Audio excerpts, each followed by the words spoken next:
Dear viewers, আসসালামু আলাইকুম। আশা করি সকলে ভালো আছেন। তো এই যে মনে করেন যে ঈদের ছুটিতে হাজার হাজার লোকজন যারা বাড়িতে গেল ঈদ করার জন্য, সবাই বলে নারীর টানে মানুষ বাসায় যায়, গিয়ে ঈদ করে আবার ফিরে আসে। এই যে আমরা বাসায় যাব, এই যে বাসায় যাওয়ার পথে রাস্তাঘাটের নিরাপত্তা, অ্যাক্সিডেন্ট জড়িত নিরাপত্তা, এগুলো কার? ওই রাষ্ট্রের দায়িত্ব না রাষ্ট্রের জনগণের? এটা কি নিজেরাই নিজেদের দায়িত্ব পালন করবে? রাষ্ট্রের দায়িত্ব হচ্ছে আসলে ওই রোডে কি পরিমাণ গাড়ি চলতেছে, বাসগুলো আসলে ঠিকভাবে তাদের মেয়াদ আছে কি নাই, তাদের জনবল আসলে কি রকম লোক নিয়োগ দিচ্ছে, তারা কি আসলে এক্সপার্ট ড্রাইভার, তাদেরকে কত ঘন্টা ড্রাইভিং করাচ্ছে। আমরা বলতেছি যে আসলে ৪ ঘন্টা পর, পর একটা ড্রাইভার ৪ ঘন্টা পর, পর তাদের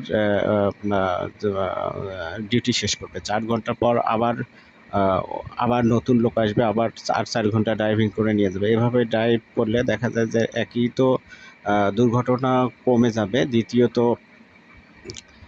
এই যে তাজা প্রাণগুলা ঝরে যাচ্ছে রাস্তায় বিভিন্নভাবে। আমাদের দেশে তো কোনো মানে আসলে কোনো পলিটিক্যাল পার্টিরা আসলে এই যে সমসাময়িক বিষয়ে কখনো তারা কথা বলে না।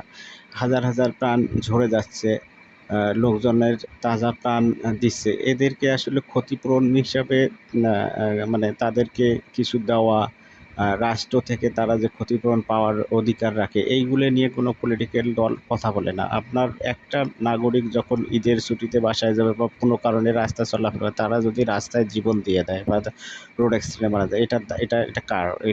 এটা দেখার দায়িত্ব কার? রাষ্ট্রের। আমার কাছে মনে হয় আমাদেরকে সবাইকে আওয়াজ তুলতে হবে। যদি রোড অ্যাক্সিডেন্টে কেউ রোডে মারা যায়, তাহলে রাষ্ট্র তাকে ১০,০০,০০০ টাকা দিতে বাধ্য। অবশ্যই দিতে হবে তার ক্ষতিপূরণ। যদিও তার ক্ষতিপূরণ হিসেবে আসলে রাষ্ট্র তার ওই জায়গা, তার ক্ষতিপূরণ তার ফ্যামিলির কাছে দেওয়ার কোনো আসলে ওটা পসিবল না, সম্ভব না। কিন্তু তাকে কিছু অর্থনৈতিকভাবে ক্ষতিপূরণ দেওয়া যায়।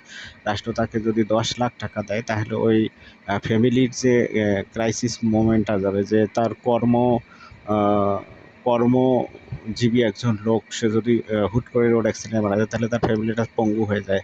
তো এটা আসলে জনগণের স্বার্থ বিবেচনা করে প্রত্যেকটা পলিটিক্যাল দল বসে একটা ডিসিশনে আসা দরকার যে আমরা যারা রোড অ্যাক্সিডেন্টে যারা লোকজন মারা যাবে তাদেরকে ১০,০০,০০০ টাকা উপস্থিত, কোনো হ্যারাসমেন্ট ছাড়াই তাদেরকে ১০,০০,০০০ টাকা দিতে হবে ক্ষতিপূরণ হিসাবে। আর এই যে ড্রাইভিং সেক্টরে বা যারা গাড়ির মালিক আছে অথবা তাদের কি আসলে গাড়ির মেয়াদ শেষ, তাদের ড্রাইভাররা কীরকম এক্সপার্ট, এগুলা দেখার দায়িত্ব কিন্তু রাষ্ট্রের। তো আ আমরা চাই সুন্দর একটা রাষ্ট্র যেখানে আ মানে মানুষের জীবনের নিরাপত্তা থাকবে। সকলকে ধন্যবাদ।